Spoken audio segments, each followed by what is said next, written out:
Humilhada diante de toda a família, ela recebeu apenas uma terra abandonada, sem dinheiro, sem apoio, e cercada de desprezo. Todos achavam que aquele seria o fim da sua história. Se você está vendo esta história, com certeza não é por acaso. E talvez você não me veja mais. Então comente de qual cidade você me assiste e se inscreve no canal para continuar recebendo vídeos. O cartório cheirava a papel velho e a ar parado. Esse cheiro eu nunca vou esquecer. É o cheiro de coisa encerrada, de porta fechada, de mundo que já decidiu sem você. Tinha umas 10 pessoas naquela sala pequena. Cunhados, cunhadas, sobrinhos do Antônio que eu mal conhecia pelo nome. E todos estavam de roupa boa, como quem vai a uma festa que ainda não começou. Eu tinha posto meu vestido azul marinho, o mais decente que eu tinha, passado o ferro na noite anterior com aquele ferro elétrico que esquenta de um lado só, me penteado com cuidado. Coloquei o batom que guardava para ocasião especial, um rosa velho que a Andressa tinha me dado no Natal. Me preparei. Não sabia bem para quê, mas me preparei.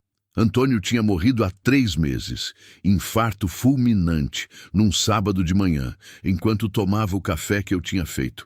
Caiu da cadeira sem dizer palavra nenhuma. Eu ainda segurava a chaleira quando ele foi ao chão. Um som seco, pesado, definitivo, que não combina com nada de vivo. Fiquei parada por um segundo, que pareceu uma hora inteira, como se meu corpo não acreditasse no que meu olho tinha visto. Depois, corri, gritei. Chamei os vizinhos, mas já era tarde. A gente tinha 22 anos de casamento. Não era um casamento de novela. Sem juras dramáticas, sem viagem de lua de mel, sem foto emoldurada em cima da cômoda. Era um casamento de interior, feito de rotina e de silêncio compartilhado, de café cedo e de luz apagada tarde, de brigas esquecidas antes de dormir e de uma mão às vezes posta no ombro da outra pessoa sem precisar de explicação. Antônio era homem de poucos sorrisos e de muita teimosia, tinha umas ideias que a própria família nunca levou a sério, mas era meu, e eu era dele. E isso, por mais simples que pareça, tinha um peso que só quem perdeu entende de verdade. O Dr. Rezende, o advogado da família, leu o testamento com aquela voz de quem está com pressa de encerrar o expediente e ir almoçar. Distribuiu as coisas em ordem, como quem reparte um bolo já cortado. A casa da cidade ficou com a Dorinha, irmã mais velha do Antônio, que estava sentada na cadeira da frente com a bolsa no colo e um sorriso guardado que eu vi desde que entrei. O sítio do Córrego Fundo ficou com os 2 irmãos homens, o Mauro e o Hélio, que já discutiam baixinho sobre o portão antes mesmo de o doutor terminar de falar. O caminhão foi para o Hélio separado, como compensação de algo que eu não entendi direito. A conta no banco, os bois, os equipamentos, tudo foi sendo repartido com uma lógica que parecia já combinada muito antes daquele dia. Eu fui ficando quieta no meu canto com as mãos cruzadas no colo. Tinha um calor abafado dentro da sala. O ventilador de teto girava devagar, sem resultado nenhum. Eu sentia o batom no rosto como uma coisa fora do lugar. Quando chegou meu nome, a sala deu uma pausa estranha. O Dr. Rezende ajeitou os óculos com 2 dedos, olhou para o papel, olhou para mim por cima dos óculos, voltou para o papel, limpou a garganta. A esposa, Rogéria Valente, fica destinado o lote rural conhecido como Terra do Grotão, situado no município de Barra do Sono, com área de 42 alqueires, 100 benfeitorias registradas em cartório. Silêncio. E então, o riso. Não foi um riso alto, escancarado, daquele tipo que pelo menos é honesto. Foi pior. Foi aquele riso contido, de canto de boca, de olho que encontra outro olho e dispensa qualquer palavra porque já entendeu tudo.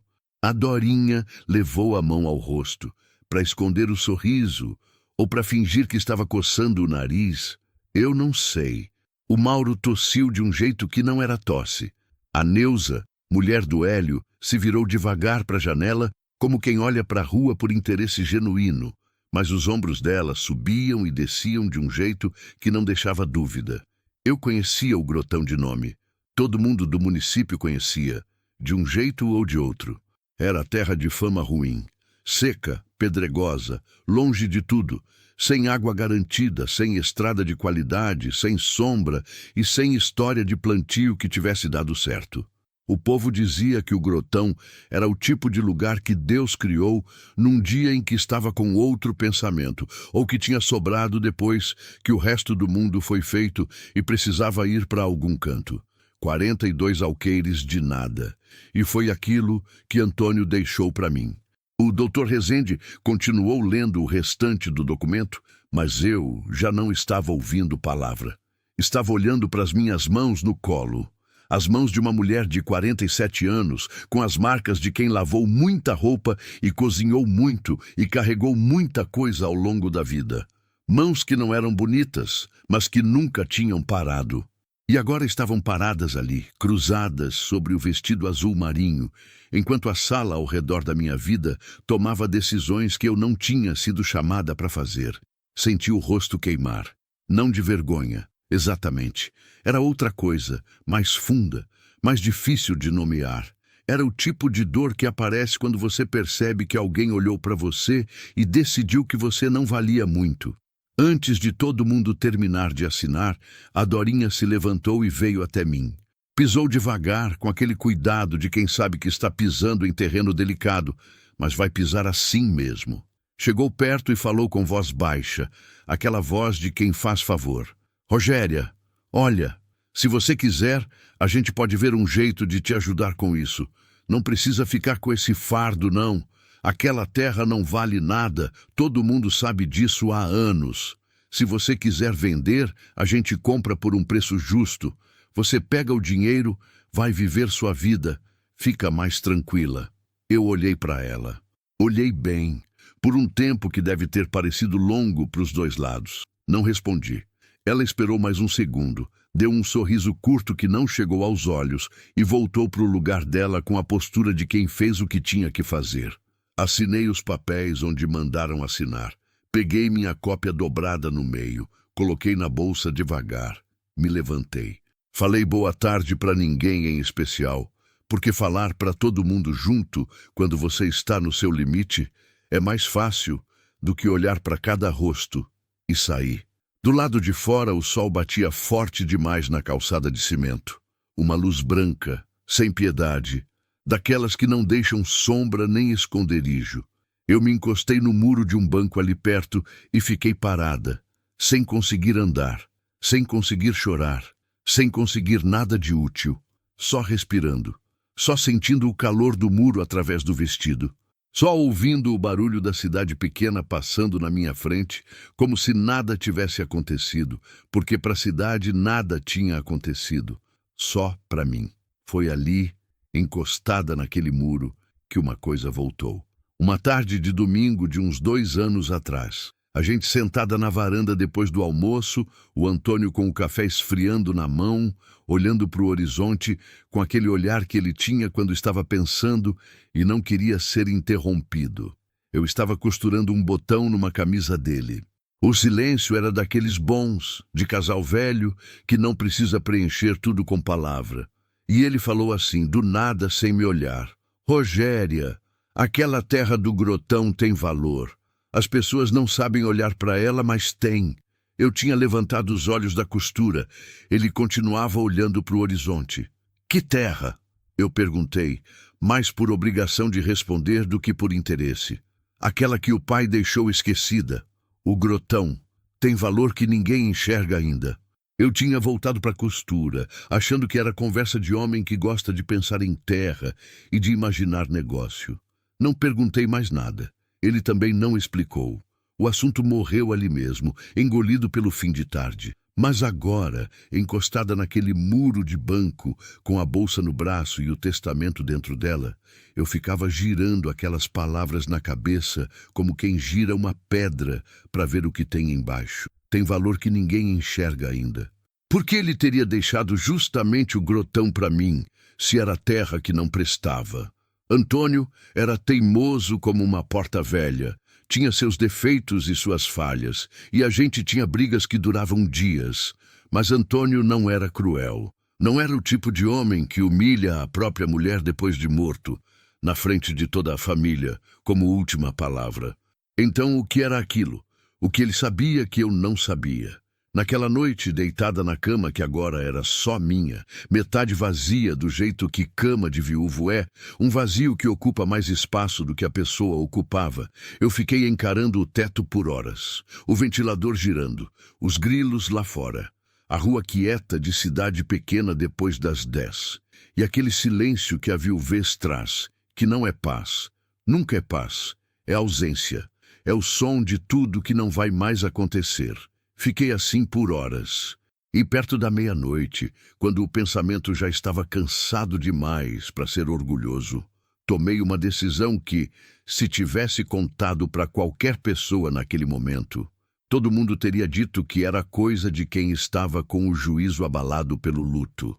Ia ver aquela terra com meus próprios olhos, não para aceitar, não para vender, só para ver, para entender o que Antônio tinha visto que eu não tinha.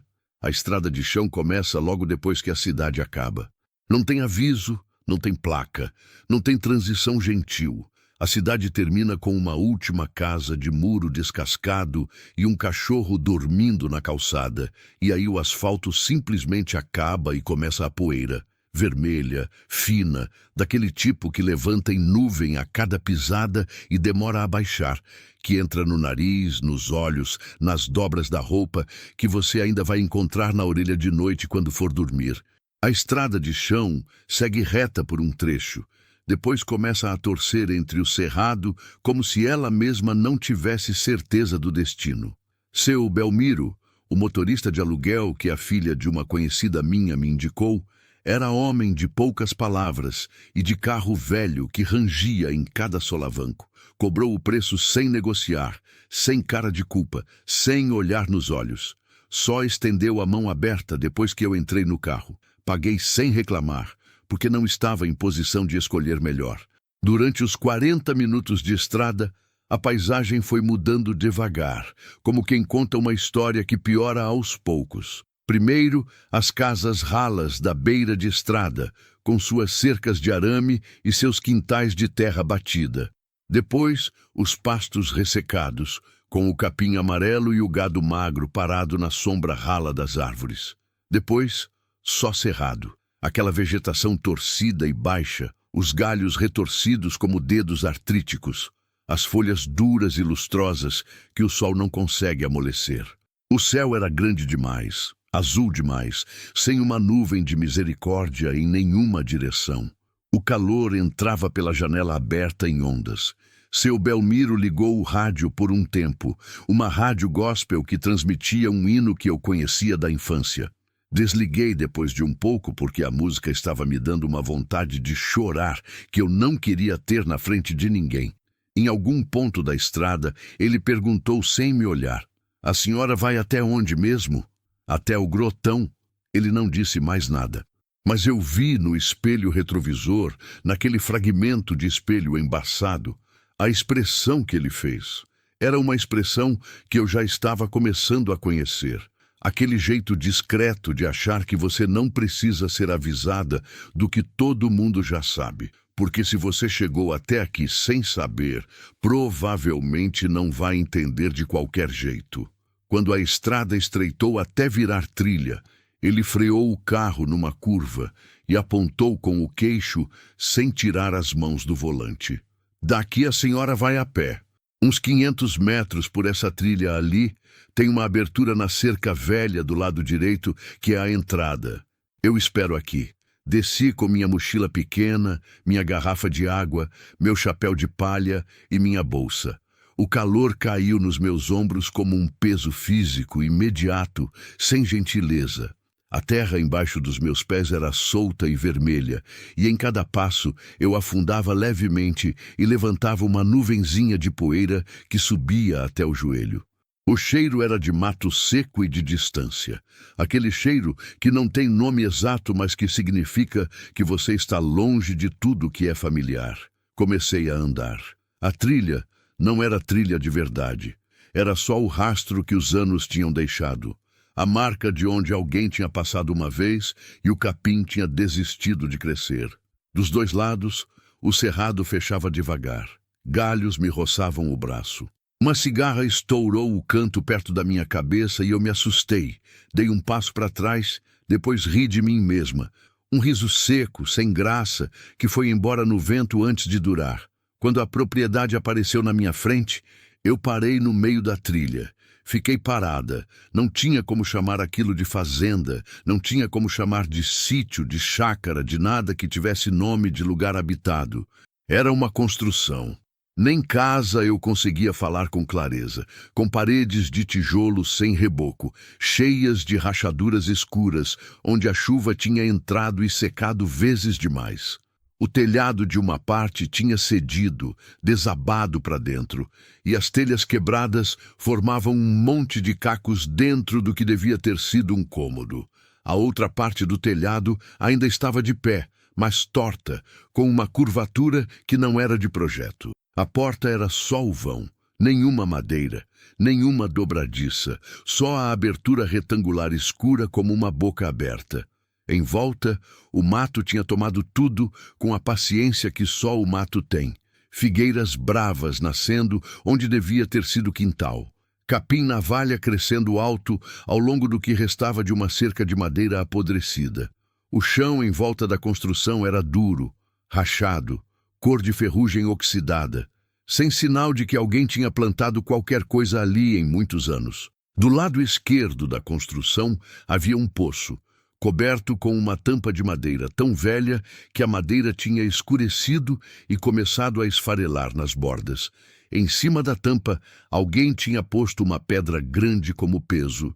Em volta do poço, as raízes de um angico velho emergiam do chão em arcos, como se a árvore tivesse passado décadas tentando alcançar a água debaixo. Os galhos do angico se curvavam sobre o poço numa espécie de teto natural, uma proteção que parecia intencional e que provavelmente não era. Fiquei parada olhando por um tempo que não sei dizer quanto foi. O sol na nuca, a cigarra recomeçando o canto mais longe, o vento passando pelo capim com aquele som que o vento faz no capim alto, um sussurro coletivo, impessoal, que não é para ninguém específico. Havia uma parte de mim que queria sentar ali mesmo no meio da trilha e chorar feio. Queria dar razão a Dorinha e ao sorriso guardado que ela tinha chegado com no cartório. Queria dar razão ao Mauro, ao Hélio, a Neuza que tinha se virado para a janela. Queria ligar para o seu Belmiro e dizer: pode voltar, eu mudei de ideia, me leva embora dessa vergonha. Mas havia outra parte, uma parte que eu não sabia exatamente que existia com essa força, ou que eu tinha esquecido durante 22 anos de casamento quieto e de vida que foi acontecendo mais por inércia do que por escolha. Uma parte que ficou firme, teimosa, sem explicação razoável, da mesma forma que o angico tinha ficado firme em cima daquele poço, sem motivo aparente além da teimosia de existir. Entrei pela porta sem madeira. O cheiro dentro era de barro úmido e de fezes de animal. Morcego, quase certeza, pelo tipo de cheiro e pelos rastros escuros no que sobrava do teto. A luz entrava pelo buraco no canto do telhado encaído e formava uma coluna de claridade cheia de poeira em suspensão, daquelas que parecem sólidas se você olhar de lado. O piso de cimento tinha rachaduras largas, onde nascia um capim fino e obstinado. Um capim que não devia estar ali, mas estava, simplesmente porque estava. Percorri o cômodo devagar, passando a mão nas paredes. Os tijolos eram firmes. Bati com o punho fechado em 3, 4 lugares diferentes. Firmes. A argamassa entre eles havia endurecido há muito tempo e não cedia. A estrutura estava de pé, precisava de quase tudo: telhado, reboco, janela, porta, piso, mas a estrutura estava de pé.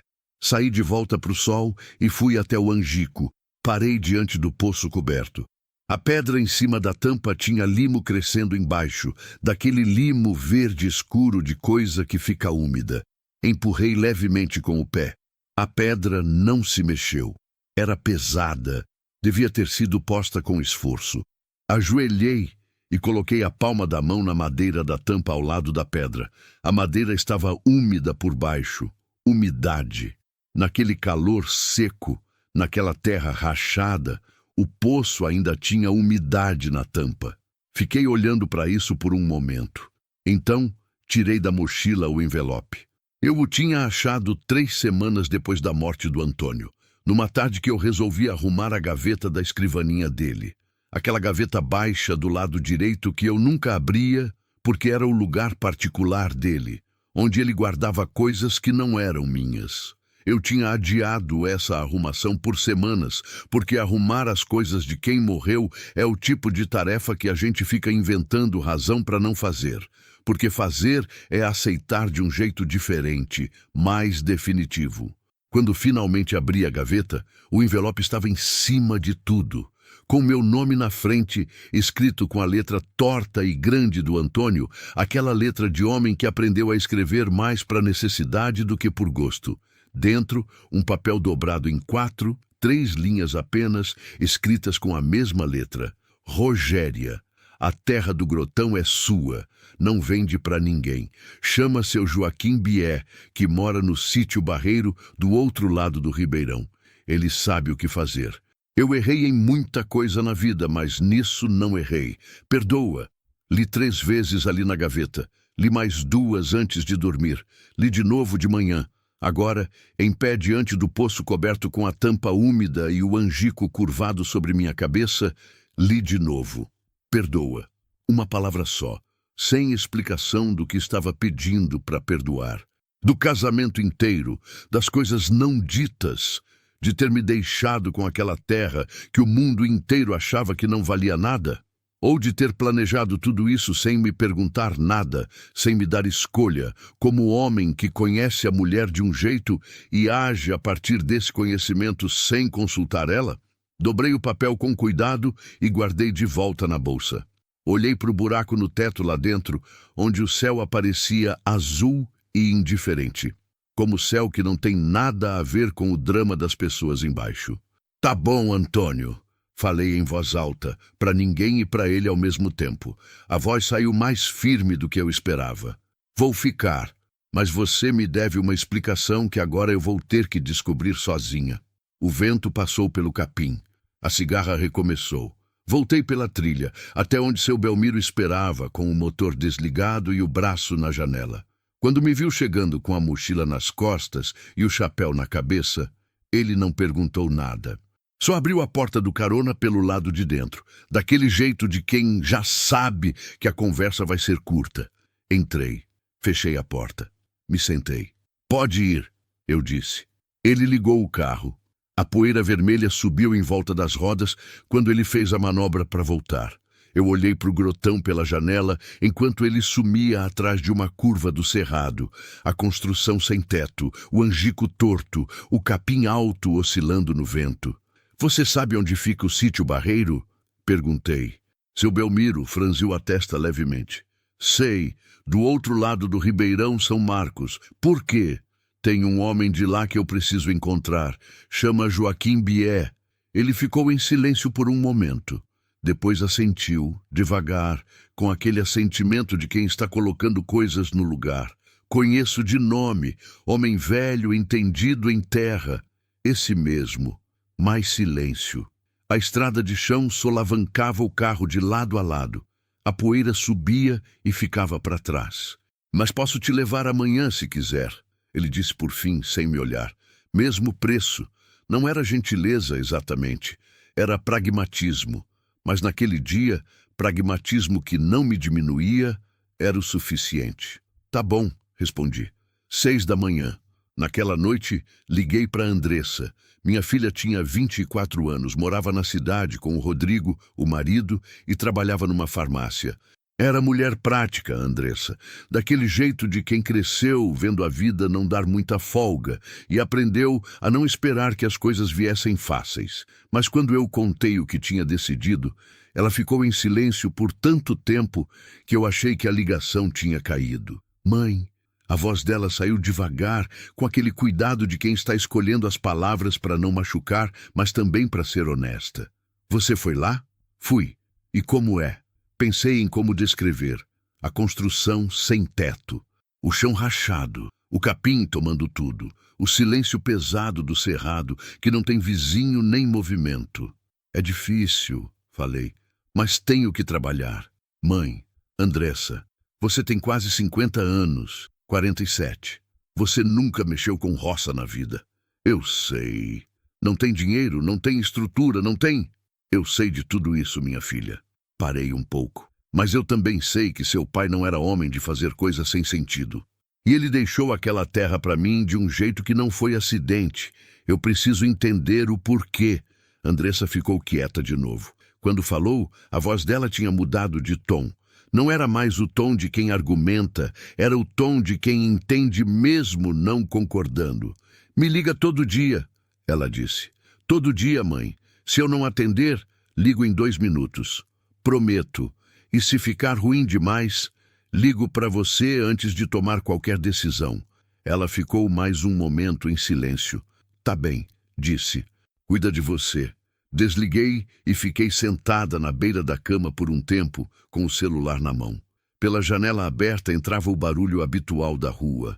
Um cachorro, um carro passando devagar, a televisão do vizinho do outro lado da parede. Em 2 dias, eu não ia mais ouvir nada disso. Ia ouvir cigarra, vento no capim, silêncio de lugar sem gente. Fechei os olhos e tentei sentir medo. Tentei encontrar aquele medo que faz recuar, que faz reconsiderar, que faz ligar de volta para a filha e dizer: esquece, você tinha razão, vou vender aquilo e acabar. Não encontrei. Encontrei outra coisa. Uma coisa quieta e turrona que ficava bem no centro do peito, exatamente onde a humilhação do cartório ainda doía. Não era coragem, necessariamente. Era recusa. Recusa de deixar que aquele riso contido fosse a última palavra sobre mim. Encontrar seu Joaquim Bié foi mais simples do que eu esperava e mais complicado do que eu imaginava. Simples porque o homem era conhecido. Daquele tipo de conhecido que não aparece em nenhuma lista, não tem placa na porteira, não tem número de telefone que alguém saiba de cor, mas que todo mundo do município menciona quando o assunto é terra. Complicado porque o sítio Barreiro ficava do outro lado do Ribeirão São Marcos, num ramal de terra que o seu Belmiro encarou com o carro rangendo e a cara fechada, e porque quando a gente chegou lá, numa manhã de quarta-feira com o sol ainda baixo e o orvalho ainda brilhando no capim, eu não sabia exatamente o que ia dizer. O que se fala para um estranho que seu marido morto mandou você procurar? O sítio do seu Joaquim era pequeno e cuidado, daquele cuidado que não é de rico, é de quem respeita o que tem. A cerca estava em ordem, o quintal era varrido.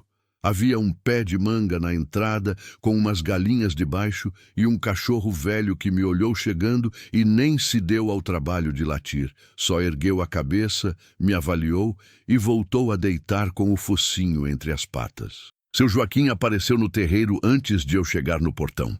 Era um homem de uns 70 anos, talvez mais, talvez menos, daquele tipo de homem do campo que o tempo trata de um jeito diferente, que envelhece sem cronograma definido, pequeno e seco como o galho de um burana. A pele tão curtida pelo sol que parecia couro dobrado em si mesmo, com sulcos profundos no rosto que não eram de sofrimento, eram de intempérie, de décadas de cara virada para o céu lendo o tempo. As mãos grandes demais para o corpo, calejadas, com as veias saltadas e os nós dos dedos espessados de trabalho acumulado.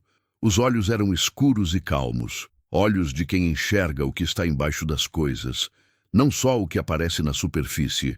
Ficou parado no terreiro me olhando, enquanto eu atravessava o portão aberto. Não veio ao meu encontro, não chamou, não fez nenhum gesto de recepção. Só ficou olhando com aquela quietude de quem não tem pressa de nada.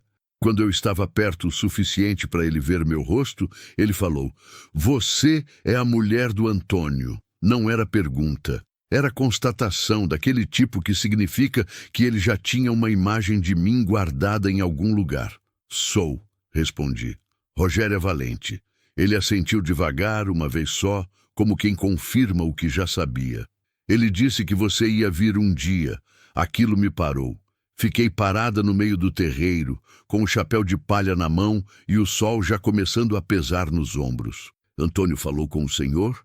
Veio aqui pessoalmente, faz uns 8, 9 meses antes de morrer. Veio numa tarde de semana, tomou um café, ficou umas 2 horas. Me contou do grotão. Me pediu que se um dia você aparecesse, eu fosse ver a terra com você e te falasse o que eu sei. Fiquei sem palavra por um momento, 8 meses antes de morrer. Antônio tinha feito aquela viagem, sentado naquele terreiro, tomado aquele café e feito aquele pedido a um homem que eu nunca tinha visto. E eu não sabia de nada. Fazia parte do casamento de tantos anos. Dormia do lado dele toda noite. Tomava café com ele toda manhã. E ele tinha esse plano inteiro guardado dentro dele como coisa que não precisava de mim para existir. Não soube se isso me dava raiva ou tristeza. Provavelmente as duas ao mesmo tempo. O senhor conhece aquela terra? Perguntei, porque precisava dizer alguma coisa. Seu Joaquim virou o rosto de lado e cuspiu no chão com cuidado, aquele cuspe pensativo de homem velho que não desperdiça nem o gesto. Conheço o grotão desde que era jovem, disse. Já fui lá umas vezes ao longo dos anos. Conheço a fama que tem e conheço o que a fama esconde. O que ela esconde? Ele me olhou por um momento com aqueles olhos de ver fundo. Isso eu te mostro melhor lá do que aqui. Mas vou te adiantar uma coisa. Terra morta não existe nesse mundo, mulher. Existe terra maltratada, existe terra cansada, terra explorada sem descanso, terra que foi usada por gente sem paciência e sem respeito. Isso existe. Mas morta, terra morta de verdade que não volta mais. Eu nunca vi em 40 anos de lida no campo. Ficamos em silêncio por um instante. O vento passava entre as árvores do quintal. As galinhas conversavam debaixo da mangueira com aquele murmúrio de galinha satisfeita que eu não ouvia desde a infância na casa da minha avó. Quando o senhor pode ir? Perguntei. Amanhã, se você quiser. Fomos no dia seguinte de manhã cedo. Seu Joaquim no banco do passageiro e eu do lado, com o seu Belmiro, que cobrou mais caro dessa vez, porque a estrada tinha piorado com uma chuva rápida da noite anterior. O chão vermelho estava escuro e grudento, com poças rasas que espirravam lama nas laterais do carro.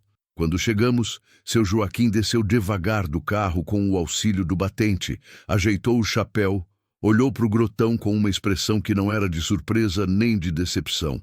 Era de reconhecimento, como quem volta a um lugar que já conhece e quer confirmar que está lembrando certo. Ele caminhou pelo terreno por quase 2 horas.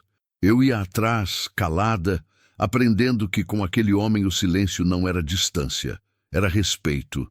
Ele parava aqui, agachava com dificuldade nos joelhos velhos, pegava um punhado de terra, esfarelava devagar entre os dedos, cheirava.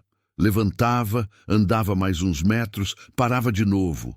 Às vezes pressionava o calcanhar no chão seco e ficava olhando para a depressão que o pé deixava, como se essa depressão contasse uma história que eu não sabia ler. Fazia umas anotações mentais que eu percebia pelos movimentos dos lábios, contas que ele não compartilhava.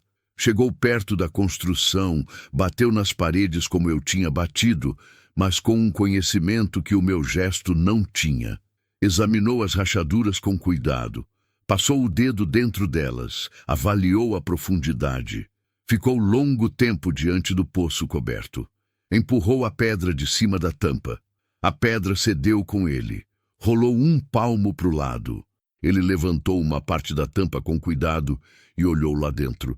Depois fechou de volta, colocou a pedra de volta e ficou olhando para o angico por um momento com uma expressão que era quase de respeito. Quando terminou o percurso, voltou ao toco de cerca velha que ficava na entrada da propriedade e sentou. Tirou o chapéu, passou a mão no cabelo curto e grisalho, tornou a colocar o chapéu. Ficou quieto. Eu me sentei no chão do lado, na sombra magra de um arbusto de cerrado, e esperei. O silêncio durou o tempo que tinha que durar. Essa terra foi usada errado por muitos anos, ele disse por fim, sem preâmbulo, com a voz de quem continua uma conversa que estava tendo internamente. Plantaram sem cuidar do solo, não deixaram descansar entre um plantio e outro, jogaram veneno sem critério. O resultado é o que você está vendo. A camada de cima virou couro, seca e dura, que não deixa a água entrar e não deixa a raiz descer. Fiz que sim com a cabeça, mas não disse nada. Mas olha aqui. Ele se abaixou, pegou um torrão de terra do chão perto do pé e me estendeu na palma da mão. Viu essa parte mais escura no miolo? Não na superfície, no miolo. Essa cor mais escura guarda umidade. Significa que a terra não perdeu tudo. Mais embaixo ainda tem vida. Tem minhoca, tem fungo bom, tem micro-organismo que está lá esperando condição de trabalhar. O grotão não morreu, mulher. Tá dormindo, tá exausto, mas tá vivo. Peguei o torrão da mão dele e olhei. A parte de fora era da cor de ferrugem velha, igual ao resto. Mas no centro, onde ele tinha partido com o polegar, havia mesmo uma cor diferente. Mais escura, mais rica, como terra de jardim que alguém escondeu dentro de terra de estrada. Tem como acordar? Perguntei. Ele me olhou com aqueles olhos. Tem, mas é trabalho que não tem atalho. É tempo, é paciência, é método. É fazer a coisa certa na ordem certa, sem pular etapa porque está com pressa de ver resultado. A maioria das pessoas não tem esse fôlego. Não era pergunta, mas eu entendi que estava sendo perguntada. Eu tenho que ter, respondi. Seu Joaquim ficou me olhando por 2, 3 segundos. Depois aconteceu aquilo que eu aprenderia a reconhecer ao longo dos meses seguintes como o sorriso dele. Não era nos lábios, nunca era nos lábios. Era uma mudança nos olhos, uma leveza que pousava por 2 ou 3 segundos e depois sumia, deixando o rosto na mesma expressão quieta de antes. Então vamos começar, ele disse. Mas antes você precisa me dizer uma coisa. O quê? Onde você vai dormir enquanto a casa não tem teto? Olhei para a construção, olhei de volta para ele. Debaixo do teto que restar. Ele considerou isso por um momento. Vou trazer uma lona, disse, e um lampião. Você vai precisar das 2 coisas. Os primeiros meses foram os mais difíceis da minha vida inteira, e eu já tinha vivido coisas difíceis. Cresci em família pobre. Conheci fome de verdade quando criança. Perdi minha mãe cedo, me casei jovem sem ter ideia do que estava fazendo. Já tinha passado por aperto de dinheiro que faz a gente dormir, olhando para o teto imaginando saída. Já tinha velado doente, já tinha enterrado quem amava, já tinha ficado de pé quando tudo mandava deitar. Mas aquilo era diferente. Aquilo era um tipo de dificuldade que não era só de corpo. Era de alma, era de identidade, era de uma mulher de quase 50 anos tentando aprender, do zero, a fazer algo que a maioria das pessoas que sabe fazer começou a aprender quando tinha 10. Instalei a lona que seu Joaquim trouxe no cômodo que ainda tinha teto, amarrada nos 2 lados nos tijolos da parede, formando uma espécie de cobertura adicional para quando chovesse. Trouxe num caminhão de um conhecido da Andressa um colchão fino, um fogareiro de 2 bocas, uma caixa com mantimentos básicos e um balde de plástico. Dormia no colchão com uma toalha dobrada de travesseiro e o lampião apagado do lado. Buscava água num córrego a 400 metros, uma caminhada que de manhã, com o sol baixo e o ar fresco, era quase agradável, e que de tarde, com o sol alto e o balde cheio, era um exercício de humildade. O poço coberto, seu Joaquim disse, precisava de limpeza e de avaliação antes de confiar. Não bebia daquela água ainda. Lavava roupa na pedra do córrego de joelho, com sabão em barra, como minha avó tinha feito e como eu jurava que nunca precisaria fazer. Cozinhava no fogareiro coisas simples que não exigissem elaboração. Arroz, feijão, ovo, às vezes uma lata de sardinha que esticava para o dia seguinte. Dormia com o som dos animais do cerrado, que eu ia aprendendo aos poucos a identificar e a não temer.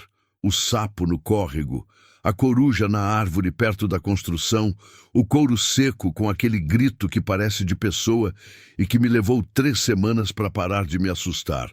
Acordava antes do sol, trabalhava até a escuridão fechar. Seu Joaquim vinha 3 vezes por semana, às vezes 4, dirigindo um caminhão velho que ele mesmo pilotava com uma habilidade que não combinava com a idade.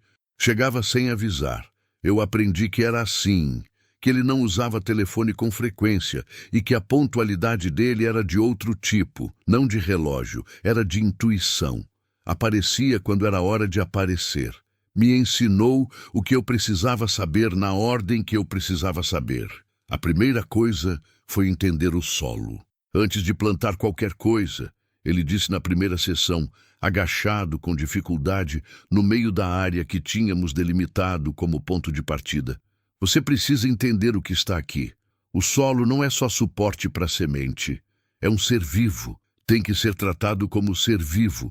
Me ensinou a fazer a compostagem com o que a terra e o mato davam. O capim cortado, galhos secos, folha caída, o que sobrava da cozinha.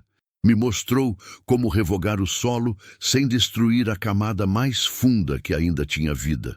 Entrando devagar, respeitando a estrutura.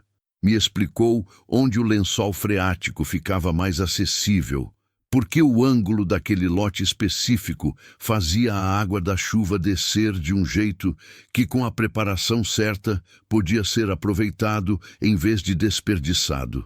E foi numa dessas explicações que eu entendi, finalmente, por que o Antônio tinha escolhido aquele lote.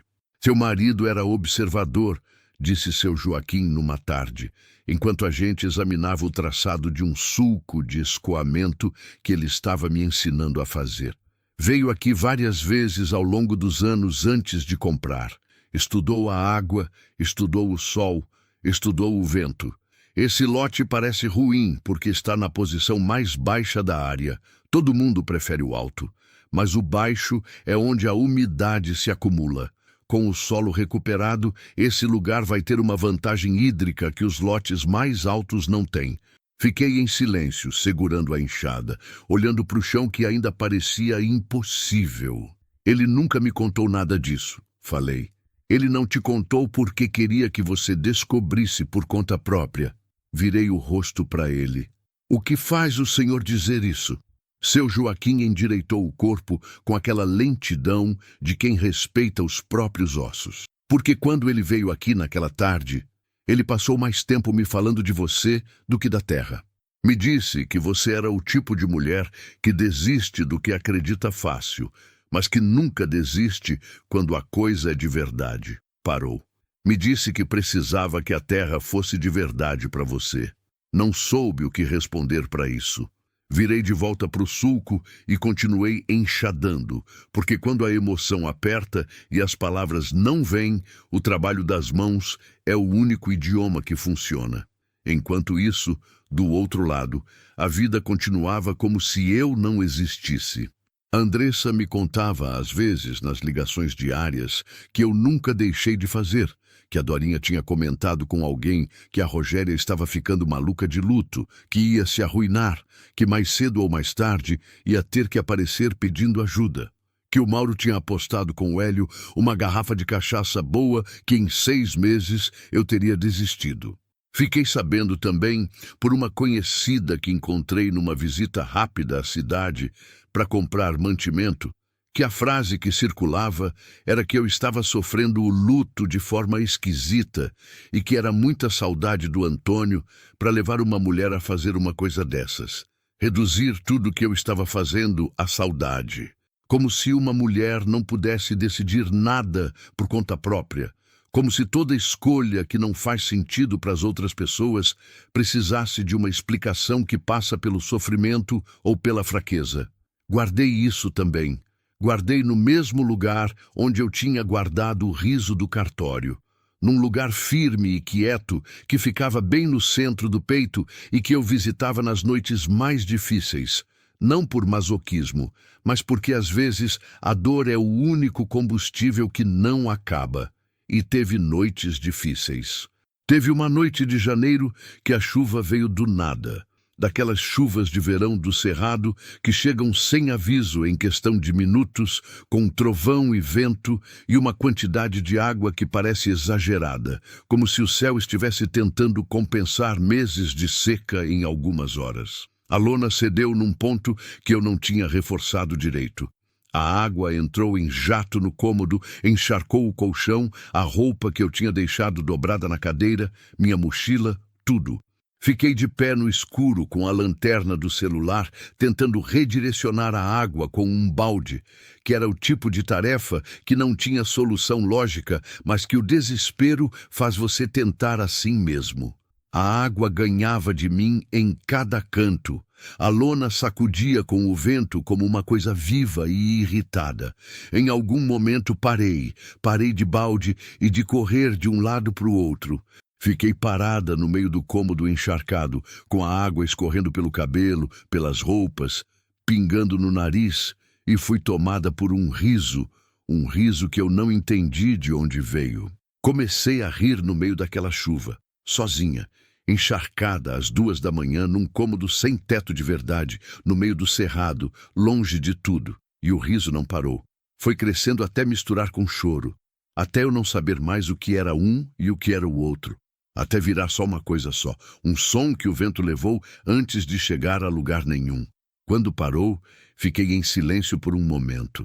Depois peguei o plástico que eu guardava dobrado para situação de emergência, subi num banco de madeira que eu tinha improvisado e tampei o buraco da lona com aquilo amarrado nos pregos que seu Joaquim tinha me ensinado a pregar nos tijolos. A chuva foi diminuindo. Esperei até parar completamente, espalhei o que podia secar em cima de coisas e sentei no banco com os joelhos dobrados no peito até o sol começar a aparecer no buraco do teto. No dia seguinte, seu Joaquim chegou de manhã. Olhou para o cômodo bagunçado. Olhou para mim, com as olheiras de quem não dormiu e o cabelo ainda úmido. Ficou em silêncio por um momento. Vou trazer mais lona, disse, e mais prego. Pode trazer, respondi, e nós dois fomos trabalhar. A virada não tem hora marcada. Eu esperava que fosse um momento claro, daqueles que a gente reconhece na hora. Um dia que amanhece diferente. Uma sensação de que algo mudou. Um sinal visível que dissesse aqui, começa outra coisa. Mas não foi assim. Foi do jeito que as coisas verdadeiras costumam ser. Foi devagar, foi por camadas, foi um acúmulo de pequenas coisas que eu só conseguia enxergar como virada quando já estava do outro lado dela. Passamos o primeiro mês inteiro só preparando o solo. Nada de semente, nada de plantio, nada que alguém de fora pudesse olhar e reconhecer como progresso. Era só eu e seu Joaquim e a enxada e o composto e o trabalho lento de ir abrindo a terra, camada por camada, devolvendo o que ela precisava para voltar a respirar. Seu Joaquim chamava isso de acordar o solo, com aquela seriedade de quem usa metáfora e não acha que é metáfora, acha que é descrição literal. A terra aqui embaixo está tentando subir, ele me explicou numa tarde, mostrando onde a cor do solo começava a mudar a uns 30 centímetros de profundidade. Ela quer chegar na superfície. A gente está ajudando ela a fazer o caminho. Eu revirava, adicionava composto, revirava de novo, regava com a medida certa que ele me ensinou. Nem pouco demais, que não penetra, nem demais, que compacta. Aprendi a diferença entre terra que seca rápido demais e terra que começa a guardar umidade, e essa diferença é sutil, é de toque e de cheiro. É o tipo de coisa que não se aprende de livro. Minhas mãos mudaram nesse período. Não de um dia para o outro, mas fui notando. As palmas foram ficando mais duras, os dedos mais firmes, as unhas permanentemente com uma orla escura de terra que não saía completamente nem com escovação. À noite, quando eu passava creme nas mãos, um hábito que eu mantive por teimosia, porque manter aquele hábito era uma forma de lembrar que eu ainda era uma mulher que se cuidava, não só um instrumento de trabalho. Sentia as calosidades novas como uma segunda pele que estava crescendo por cima da primeira. Andressa veio me visitar no segundo mês. Chegou num sábado de manhã, com o Rodrigo dirigindo, uma caixa de mantimento no banco de trás e aquele olhar de filha que está se preparando para se preocupar. Desceu do carro, olhou para o grotão, a construção ainda sem teto completo, o terreno revirado e sem verde ainda. E ficou em silêncio por um tempo que eu deixei durar sem interromper. Depois me olhou. "Você está diferente", ela disse. "Diferente como?", ela pensou. "Mais funda", disse por fim. Não sei explicar melhor. O Rodrigo, que era homem de bom coração e de poucas palavras, descarregou a caixa sem comentário.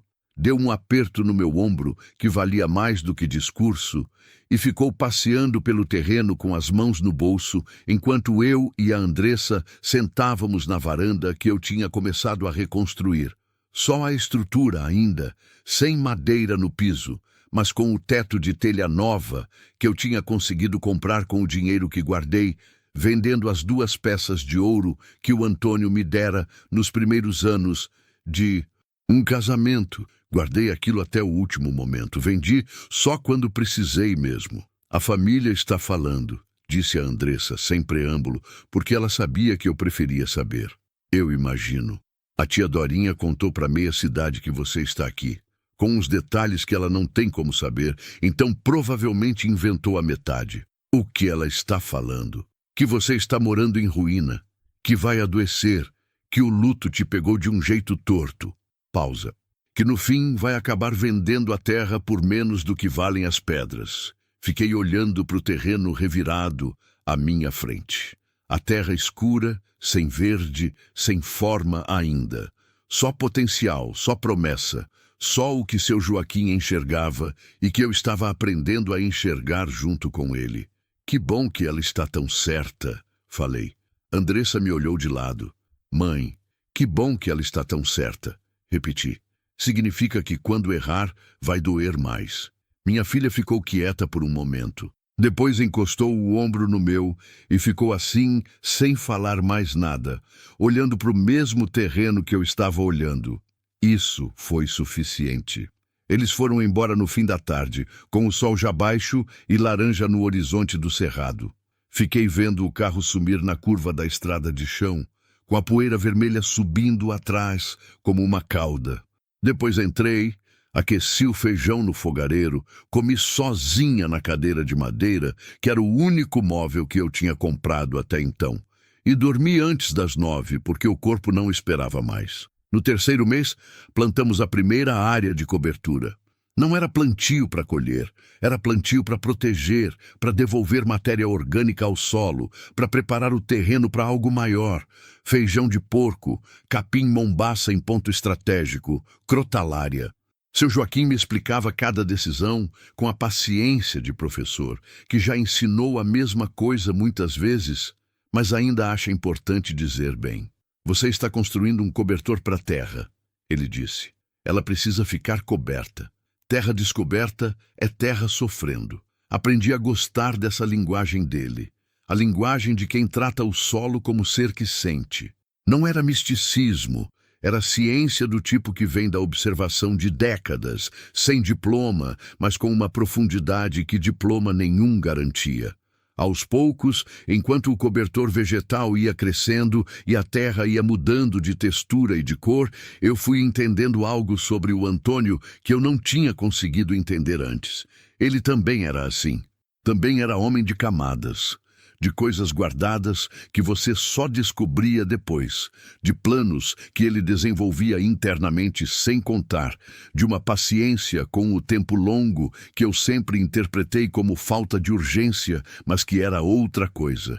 Era confiança.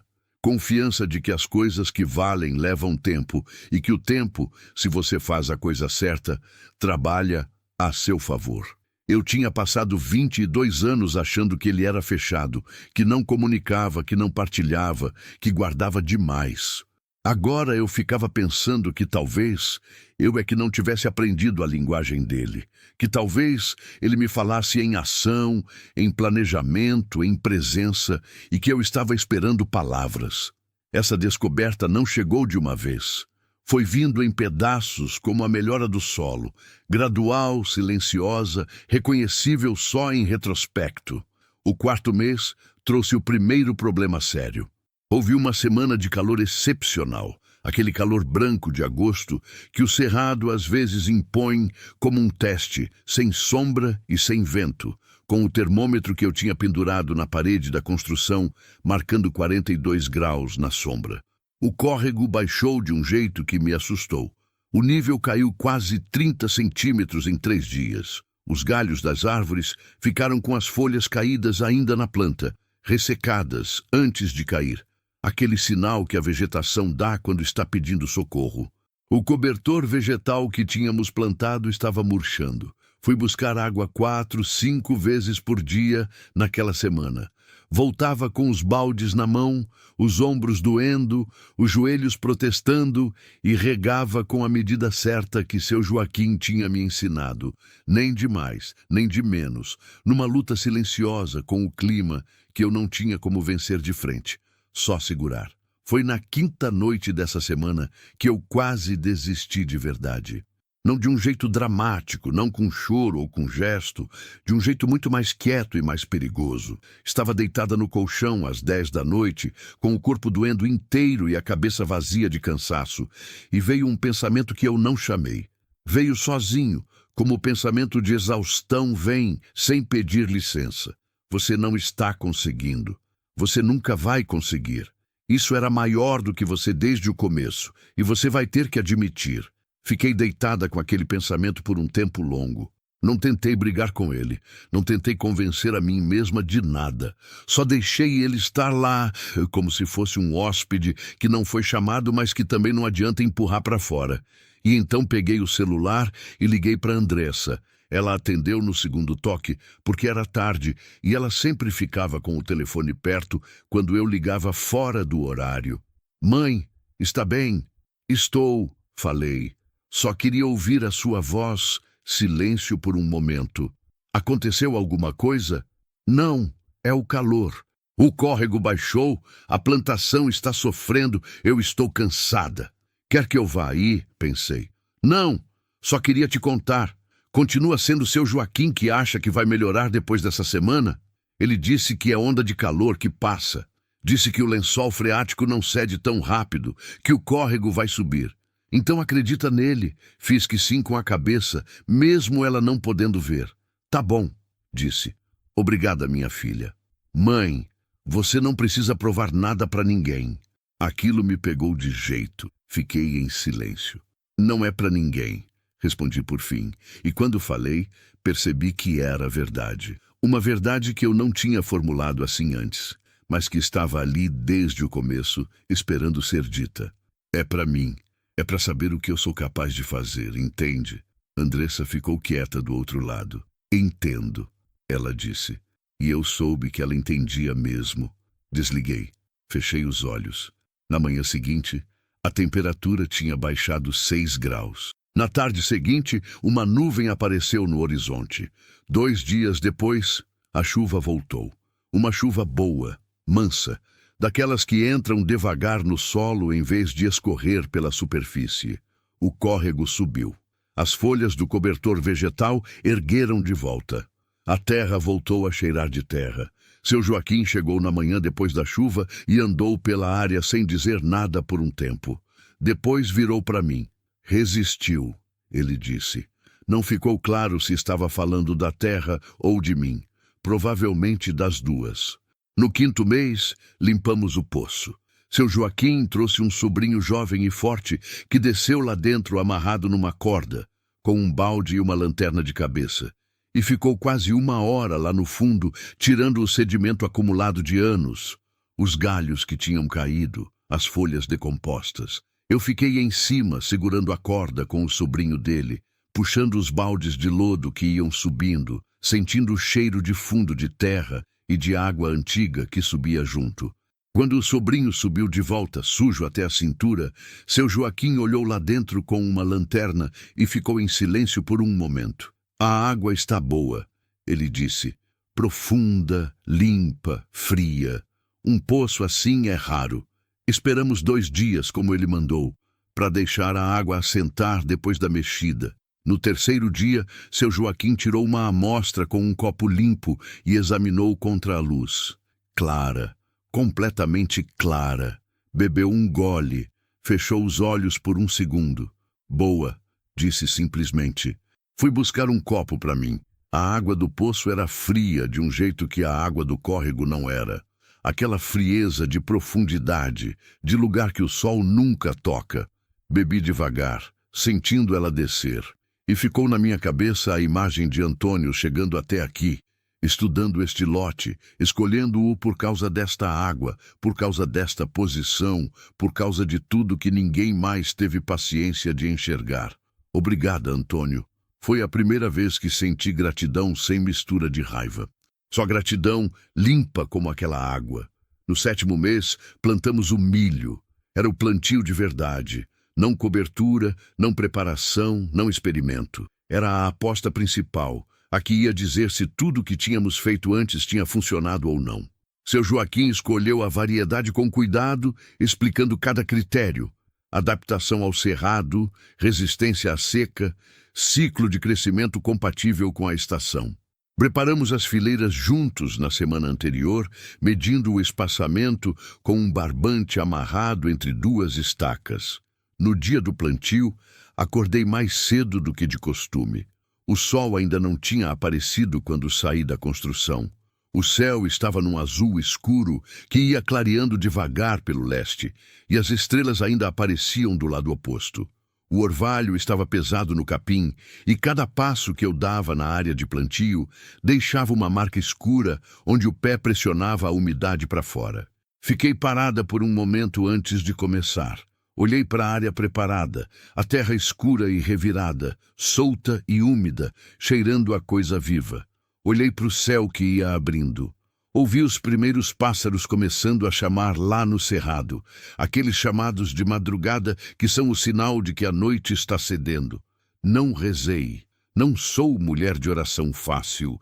A fé que eu tenho é do tipo quieto, que não precisa de palavra articulada, que existe mais como postura do que como prática. Mas naquele momento, de pé naquela terra que eu tinha passado 7 meses tentando acordar, senti algo que era próximo o suficiente de oração. Comecei a plantar quando o sol apareceu. Seu Joaquim chegou 1 hora depois e encontrou a primeira fileira já feita. Olhou para o meu trabalho por um momento, sem dizer nada. Depois pegou o seu chucho e foi continuar do ponto onde eu tinha parado. Trabalhamos em silêncio até o meio da manhã, fileira por fileira, com o sol subindo gradual e a terra quentinha debaixo dos joelhos. Eu ia atrás do seu Joaquim na distância certa, cobrindo os buracos depois que ele fazia, depois ele ia atrás de mim conferindo. Era um ritmo, era uma parceria que tinha se construído nesses meses sem que a gente precisasse discutir como funcionava. Foi acontecendo, foi encontrando o seu jeito, como a maioria das coisas que funcionam de verdade. Quando terminamos, eram quase 11 horas e o calor já começava a apertar. Ficamos parados olhando para a área plantada, as fileiras paralelas na terra escura, o espaçamento certinho, tudo igual, tudo no lugar. E agora? Eu perguntei. Agora você espera, disse seu Joaquim. E regando. Quanto tempo? Para o primeiro broto aparecer? Depende. 10 dias, 2 semanas. O solo está bom, a semente é boa. Mas não adianta ficar vindo olhar toda hora. Terra não germina mais rápido porque você está olhando. Eu sabia que ele tinha razão, mas nas 2 semanas seguintes eu fui olhar todo dia, às vezes 2 vezes por dia, de manhã cedo e no fim da tarde. Andava pelas fileiras devagar, olhando o solo, tentando ver alguma coisa que ainda não estava lá, e nada. 7 dias, 8, 10, nada. No 12º dia, acordei com uma convicção estranha de que tinha errado em alguma coisa. Que o solo ainda não estava pronto como eu pensava, que a semente tinha sido ruim, que o espaçamento estava errado, que eu tinha feito alguma coisa fora da ordem que seu Joaquim me ensinou. Fui para a área com aquela convicção pesando. Andei a primeira fileira inteira sem ver nada, andei a segunda. Na terceira fileira, quase no fim, foi quando vi. Era pequeno, tão pequeno que eu quase passei por cima sem reparar. Uma curvatura verde saindo da terra, curvada ainda como quem não decidiu sequer encarar o sol de frente. Não tinha 2 centímetros. Estava sozinho, aquele primeiro, no meio da fileira. Parei. Abaixei devagar, com os joelhos doendo, e fiquei de cócoras olhando para ele de perto. Era real, era verde, era vivo. Coloquei a palma da mão aberta na terra, perto do brotinho, sem tocar nele, só para sentir o chão ao redor. A terra estava morna e úmida. Cheirava de um jeito que eu aprendi a reconhecer nesses meses. Aquele cheiro de terra viva, que é diferente do cheiro de terra morta, de um jeito que só quem os dois conheceu consegue descrever. Fiquei assim por um tempo que não sei dizer quanto foi. De cócoras, com a mão na terra, olhando para o primeiro broto. Não chorei, não gritei, não corri, não liguei para ninguém imediatamente. Fiquei ali, quieta, deixando aquele momento existir sem pressa de transformá-lo em outra coisa. Depois falei baixo, para as raízes e para o céu e para ninguém. Obrigada, não sei bem a quem. Para a terra, para seu Joaquim, para Antônio, que tinha enxergado algo que eu só agora estava enxergando. Para aquela parte de mim que não tinha ido embora na noite de chuva, nem na semana de calor branco, nem nas madrugadas em que o pensamento de desistir tinha vindo sentar do lado sem ser chamado. Quando me levantei, os joelhos protestaram e eu não liguei. Fui até o poço, tirei um balde de água fresca, bebi 2 copos em pé e voltei para o brotinho. Nos dias seguintes, apareceram mais. Primeiro aos poucos, 1 aqui, 2 acolá, depois em quantidade, as fileiras acordando no seu próprio tempo, cada semente seguindo um cronograma que não era meu. Em 2 semanas, a área estava com uma cobertura verde fina e regular, que de longe parecia tapete, e de perto revelava cada planta individual, cada uma no seu estágio, cada uma crescendo do jeito que podia. Seu Joaquim veio ver. Andou pelas fileiras com aquelas mãos grandes, passando levemente nas folhinhas novas, avaliando textura, cor, postura da planta. Ficou em silêncio por um tempo que eu aprendi a não interromper. Quando parou, ficou olhando para o campo por um momento com os polegares enfiados no cinto e o chapéu contra o sol. Está bom, ele disse. Está muito bom, Rogéria. Era a primeira vez que ele usava meu nome. Eu notei, guardei. Nos meses que se seguiram, o grotão foi acordando de um jeito que eu só consigo descrever como lento e inevitável. Como quando a claridade vem antes do sol, aquela hora em que o céu vai abrindo gradual e você não consegue apontar o momento exato em que foi de noite para dia. O milho cresceu, a mandioca que plantamos depois pegou bem. O feijão veio com uma quantidade que eu não esperava, que me obrigou a chamar a Andressa e o Rodrigo num fim de semana para ajudar na colheita, porque sozinha eu não dava conta. Reformei a construção com o dinheiro da primeira venda. Pequena, feita numa feira de produtor que seu Joaquim me apresentou na cidade vizinha, mas real, dinheiro real, que eu tinha ganhado com o que minhas mãos tinham feito. Teto novo. Janela com veneziana de madeira que eu pintei de verde porque era a cor que eu queria. Um fogão de verdade, daqueles de 4 bocas. Uma cama de casal que eu comprei sem sentir culpa de comprar coisa grande para uma pessoa só, porque a cama era minha e o espaço era meu, e eu tinha o direito de ocupar o quanto eu quisesse. Plantei uma horta nos fundos da construção, numa área que seu Joaquim disse que tinha a melhor incidência de sol da tarde. Tomate, pimentão, coentro, cheiro verde, quiabo. Fiz uma cerca baixa ao redor com bambu que eu cortei no ribeirão. Coloquei uma rede na varanda reconstruída. E numa tarde de agosto do 2º ano, o céu daquele azul fundo de inverno seco do cerrado, o ar limpo e frio, o sol de lado fazendo sombra comprida de tudo. Sentei nessa rede com um copo de café preto e olhei para o que se tinha tornado o grotão. Os campos verdes em fileiras, o poço com a tampa nova que eu tinha mandado fazer. O angico florido pela primeira vez desde que eu tinha chegado. Flores miúdas e amarelas, sem pretensão, bonitas do jeito que coisa antiga e resistente é bonita. A construção com teto, com janela, com fumaça saindo da chaminé do fogão. A placa de madeira que o Rodrigo tinha feito de presente, pregada na entrada. Terra de Rogéria Valente. Fiquei olhando para tudo aquilo por um tempo longo. E entendi naquele momento uma coisa que nenhuma palavra do seu Joaquim, nenhuma carta do Antônio, nenhum conselho de ninguém poderia ter me ensinado antes de eu estar pronta para entender. Não era sobre provar para eles. Nunca tinha sido.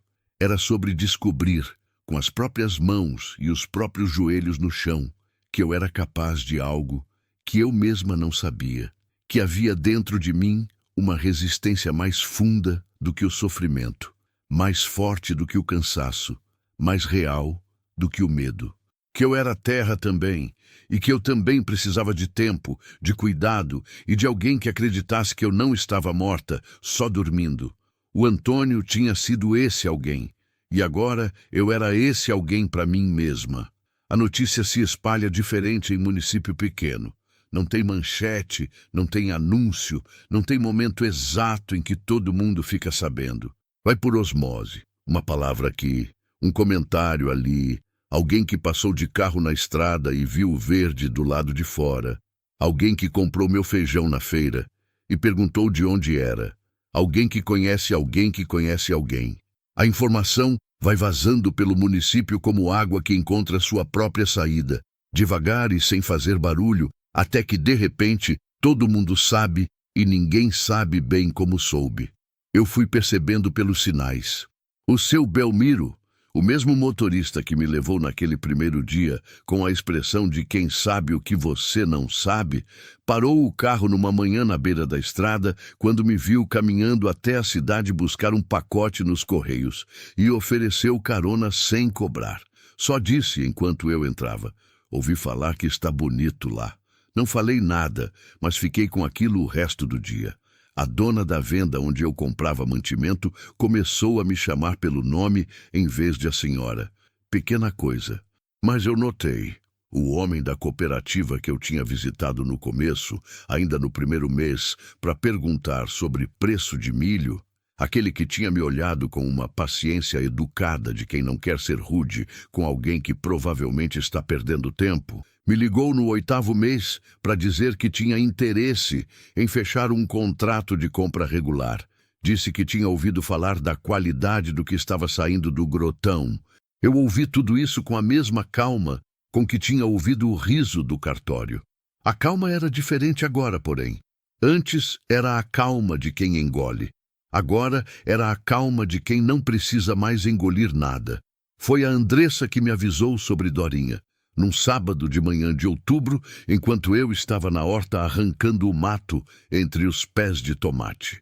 O sol da manhã ainda estava bom, aquele sol de começo do dia que aquece sem punir, e os pássaros estavam agitados nas árvores do cerrado. Um dia daqueles que começa bonito demais para que você desconfie. O celular vibrou no bolso do avental. Mãe. A voz da Andressa tinha um tom que eu aprendi a reconhecer ao longo dos anos. Não era urgência, não era preocupação, era aquela mistura específica de raiva contida e satisfação que ela sentia quando algo injusto se resolvia. A tia Dorinha quer falar com você. Continuei arrancando o mato, devagar, com cuidado, puxando pela raiz e não pela folha, do jeito que seu Joaquim me ensinou para não deixar a raiz ficar no solo. Deixa ela ligar, disse. Ela não quer ligar diretamente. Pediu para mim avisar primeiro se você estaria aberta a uma conversa de negócios. Parei, tirei a luva da mão direita. Olhei para o tomate à minha frente por um momento. Um tomate bonito, redondo e firme, ainda verde, mas já com o peso de quem vai chegar lá. Ela falou mais o quê? Falou que tem interesse na propriedade. Pausa. O Mauro e o Hélio também. Fui juntando as peças em silêncio. Os três juntos. Não era coincidência e não era gentileza. Era estratégia. Era a família percebendo que tinha errado o cálculo e tentando recuperar posição antes que ficasse tarde demais. O Mauro não apostou uma garrafa de cachaça que eu ia desistir em 6 meses? Perguntei. A Andressa fez um som que era quase riso. Apostou. E o Hélio cobrou dele no 8º mês. Eu fiquei sabendo pelo primo. Fiquei olhando para o céu por um instante. Aquele azul fundo de outubro que começa a trazer as primeiras nuvens de chuva no horizonte, ainda longe, ainda só promessa. Pode falar para ela que eu ligo de volta, disse. Vai ligar mesmo? Vou, mas não hoje. Liguei 3 dias depois. Fiz questão de ligar da varanda. Sentada na rede, de frente para os campos, com o café preto e quente na mão e o sol da manhã batendo de lado nas fileiras do milharal que estava no segundo ciclo, mais alto, mais denso, mais seguro do que o primeiro, porque o solo já sabia o que fazer e a planta já conhecia aquela terra. O angico tinha flores novas. Cada manhã eu olhava para ele e achava que tinha mais do que na véspera. Dorinha atendeu no segundo toque. Rogéria! A voz era aquela, doce, aquecida, com aquela camada de afeto que funciona quando a pessoa do outro lado não está prestando atenção. Que bom que você ligou. Estava esperando seu contato. Pois é, Dorinha. Me fala o que você quer. Um silêncio curto. Ela não esperava ir direto ao ponto. Esperava um prólogo, uma troca de gentileza, o ritual de conversa que antecede o pedido. Mas eu não estava com disposição para prólogo.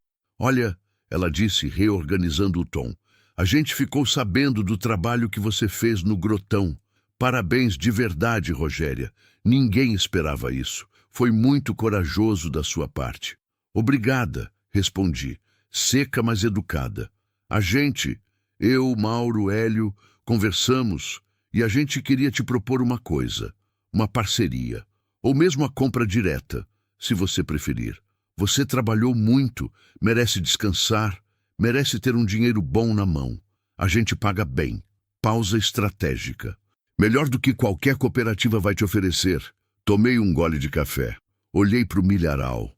Olhei para o angico. Olhei para o poço com a tampa nova, para a construção com a janela de veneziana verde, para a placa na entrada que daqui não dava para ler, mas que eu sabia que estava lá. Dorinha. Sim, lembra do cartório? O silêncio dessa vez foi diferente. Mais pesado. Mais longo. Rogéria, aquilo foi... Não precisa explicar. Não estou pedindo explicação. Só quero que você lembre como foi, porque eu lembro bem. Ela respirou. Lembro, disse, com uma voz que tinha perdido a doçura e ficado só com a estrutura. Bom, então você vai entender o que eu vou te dizer. Pus o copo de café na beira da rede com cuidado. Levantei, fui até a grade da varanda e fiquei de pé olhando para o campo que era meu, completamente, irrevogavelmente suado e conquistado meu. Essa terra não está à venda, Dorinha. Não tem parceria, não tem sociedade, não tem conversa de negócio de nenhum tipo. Essa terra foi o que o Antônio me deixou, e foi a única coisa que ele me deixou que era de verdade. Não era esmola, não era sobra, era o que ele escolheu para mim de propósito. E eu entendi isso tarde, mas entendi. Vou ficar aqui até o último dia que Deus me der, e quando eu não estiver mais, vai ficar para minha filha e para o que ela quiser fazer com ela. Silêncio. Rogéria, ela tentou. Boa sorte para você, Dorinha. Cuida bem da parte da herança que ficou com você, que eu cuido da minha. Desliguei.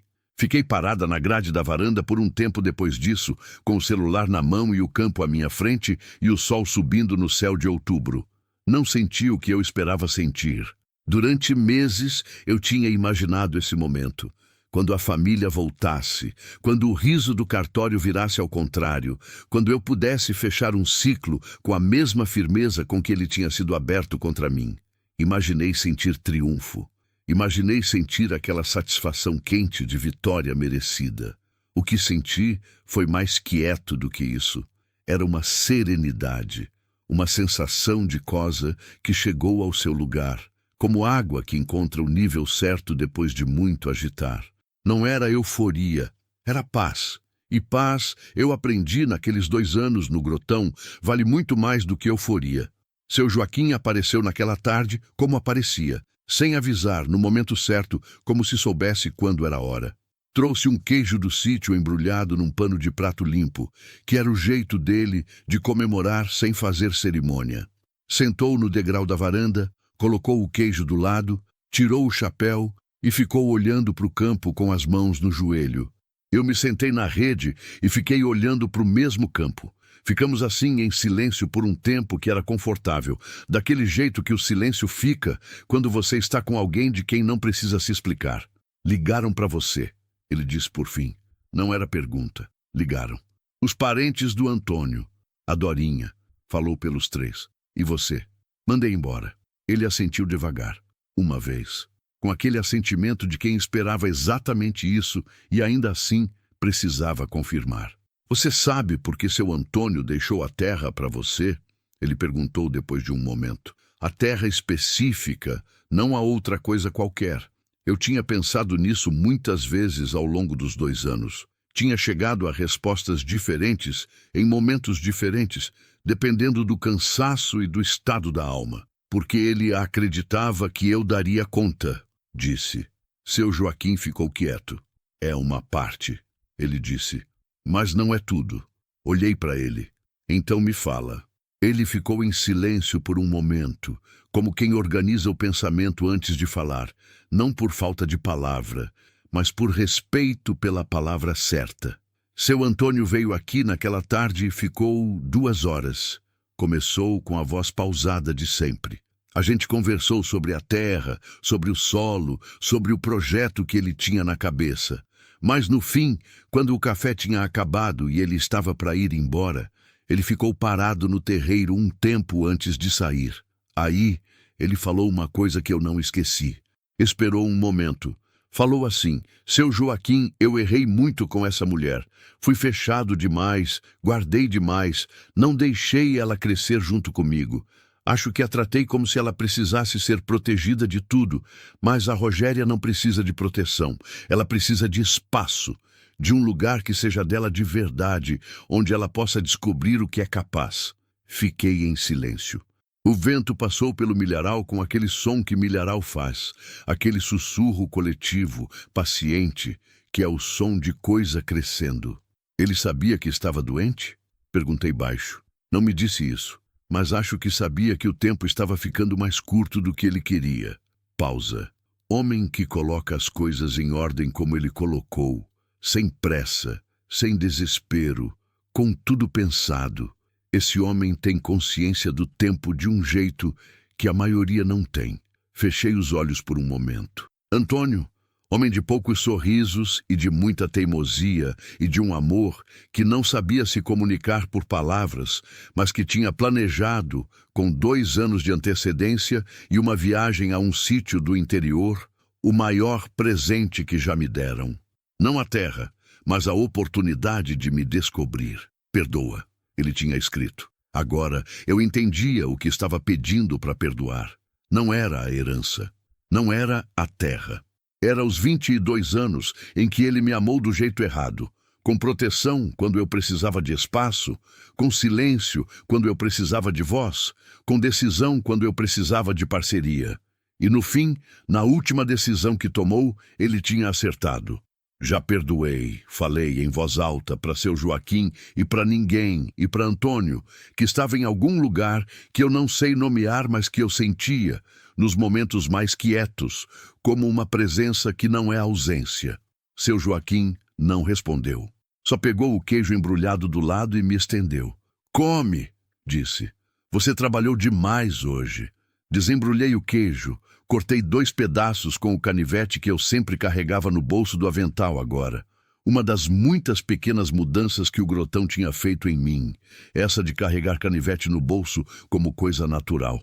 Dei um pedaço para ele. Comemos o queijo em silêncio, com o sol descendo devagar e o campo ficando dourado na luz de fim de tarde. Nos meses que se seguiram, o Grotão cresceu de um jeito que eu ainda me pego olhando como se fosse de outra pessoa. Fechei o contrato com a cooperativa. Contratei um rapaz da região, filho de um vizinho do seu Joaquim, para me ajudar nos dias de trabalho mais pesado. Um rapaz de 18 anos, magro e calado, que aprendeu rápido e que eu pagava direitinho, sem atraso, porque sabia o que era trabalhar sem receber o que merecia. Construí um galpão simples nos fundos para guardar equipamento. Comprei um trator pequeno de segunda mão que levei 3 meses negociando o preço até chegar num valor que eu conseguia pagar sem comprometer o fluxo do mês. Plantei um pomar na lateral da propriedade. Manga, acerola, limão, goiaba. Que ia demorar, mas que eu plantei pensando no longo prazo, porque eu tinha aprendido que o longo prazo não é inimigo de quem tem raiz. Seu Joaquim foi vindo menos com o tempo, não porque a parceria tivesse acabado, mas porque havia menos a ensinar e mais a só fazer, e fazer eu já sabia.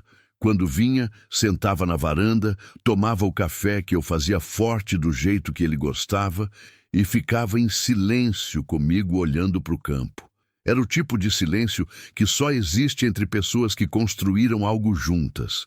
A Andressa e o Rodrigo começaram a vir mais também, fins de semana inteiros, às vezes uma semana de férias. O Rodrigo descobriu que gostava de trabalhar na terra, coisa que ele mesmo não sabia antes, e ficava feliz nos dias que passava ajudando na horta ou na manutenção da cerca. A Andressa ficava na varanda com um livro ou me ajudava na cozinha. E à noite a gente sentava fora e ficava olhando o céu do cerrado, que é diferente de qualquer céu de cidade. Cheio, fundo, com estrelas que você não imagina que existem até ver. Foi numa dessas noites, com o Rodrigo já dormindo lá dentro e eu e a Andressa sentadas na rede com um chá de erva cidreira que eu tinha plantado na horta, que ela me fez a pergunta que eu sentia que ela queria fazer há meses. Mãe, você é feliz aqui? Não respondi de imediato. Olhei para o campo às escuras, o contorno das plantas contra o céu estrelado, a silhueta do angico perto do poço, a luz do lampião dentro da construção que eu esqueci de apagar. Pensei em felicidade, no que a palavra significa, no que eu achava que ela significava antes, no que aprendi que ela significa de verdade. Antes, eu achava que felicidade era a ausência de dificuldade.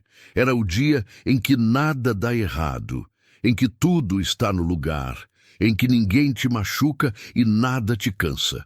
Esse tipo de dia existe, mas é raro, e ficar esperando por ele é a forma mais garantida de perder o resto. Aprendi, naquele grotão, que felicidade é outra coisa. É acordar de manhã e saber para que você está acordando. É ter as mãos cansadas de uma coisa que tem sentido. É olhar para trás e reconhecer a distância percorrida. É saber quem você é, não pelo que os outros dizem sobre você, mas pelo que você fez quando ninguém estava olhando e ninguém iria saber. Sou, respondi por fim, de um jeito que eu não sabia que era possível. A Andressa ficou quieta. O pai sabia que você ia ser, ela disse. Não respondi. Mas coloquei a mão na mão dela e deixei ela ficar lá, que era o suficiente. Hoje o grotão tem 2 anos e 8 meses de trabalho acumulado. Tem o pomar que ainda não deu fruto, mas que tem crescido certo. Tem a horta que abastece a minha cozinha e ainda sobra para vender na feira. Tem as fileiras de milho e mandioca e feijão que foram se tornando conhecidas na região por uma qualidade que eu não planejei. Aconteceu porque eu cuido do solo, e o solo cuida do resto. Tem o poço de água fria e limpa que soa como milagre para quem chega do verão do cerrado. Tem a construção que é casa de verdade agora, com tudo que casa precisa ter, e com a varanda onde eu sento toda tarde com o café e fico olhando para o que ajudei a construir. Tem a placa na entrada que meu genro fez e que me fez chorar de um jeito que eu não esperava quando ele pregou. Não era tristeza, era um tipo de reconhecimento que vai fundo demais para as lágrimas serem outra coisa. Terra de Rogéria Valente. Não mudei o nome do lugar. O grotão continua grotão, porque os lugares que nos formaram merecem ser lembrados como eram quando chegamos, não como ficaram. A história é a diferença entre os dois, e sem o antes, o depois não significa nada. Seu Joaquim veio ver a placa no dia que colocamos. Ficou parado diante dela por um tempo, com as mãos atrás das costas e o chapéu na cabeça e aquele olho de ver fundo que eu nunca vou esquecer enquanto viver. Ficou bom, disse. Para ele, isso era o equivalente de um discurso longo e emocionado. Não precisei de mais. Às noites, quando o cerrado aquieta e só os insetos e as estrelas fazem companhia, eu sento na rede da varanda e fico com os pensamentos que o dia não deixa ter. Penso no Antônio com uma qualidade de pensamento que mudou. Não é mais a raiva de quem foi deixado sem aviso, nem a saudade que corrói, nem a mágoa de quem ficou de fora de um plano que era sobre ela. É uma coisa que demorei a aprender o nome, mas que agora sei que é gratidão. Uma gratidão complicada, como toda gratidão verdadeira é, misturada com o arrependimento de não ter perguntado mais e com a saudade que nunca some de todo, mas que aprendi a carregar como se carrega coisa importante, perto, com cuidado, sem deixar pesar mais do que é. Ele me viu de um jeito que eu não me via, apostou em mim quando eu apostaria contra mim mesma, e deixou numa terra que o mundo inteiro tinha descartado a pergunta mais importante que alguém pode fazer a uma pessoa. O que você é capaz de fazer quando tudo ao redor diz que você não é capaz de nada? Eu não sabia a resposta quando ele morreu. Aprendi a resposta com as mãos na terra, os joelhos no chão, o sol nas costas e o cansaço que não para, mas que você carrega, porque o sentido é maior que o peso. A resposta é mais do que você imagina, sempre mais do que você imagina. Para você que está lendo isso, e eu sei que você está, porque histórias chegam a quem precisa delas, que é o único milagre em que acredito sem hesitação. Eu não tenho conselho elaborado. Não sou mulher de discurso. Nunca fui. Tenho só o que aprendi nessa terra vermelha e teimosa do Cerrado, que é o seguinte: o lugar que ninguém quer pode ser exatamente o lugar que vai te mostrar quem você é. A humilhação que você engoliu em silêncio não precisa ser o fim da história. Pode ser a primeira linha de uma história diferente que você escreve com as mãos, não com a boca. O que parece punição, às vezes, é oportunidade disfarçada de má notícia, e a diferença entre os dois só aparece quando você decide ficar e descobrir. E as pessoas que riram de você, guarda o riso delas, não por rancor. Guarda como combustível, como lembrete, como prova de que você tinha algo a provar e que valeu a pena provar. Quando o momento chegar, você não vai precisar nem de discurso. Vai precisar só de calma, a calma de quem construiu algo real e sabe que real não precisa de explicação. A terra estava dormindo, eu também estava. As duas acordamos juntas e foi isso que o Antônio sabia que ia acontecer. E foi isso que ele me deixou, embrulhado num testamento que fez a sala toda rir, não uma terra. Não 42 alqueires de cerrado ressecado. Uma chance, a única que eu precisava.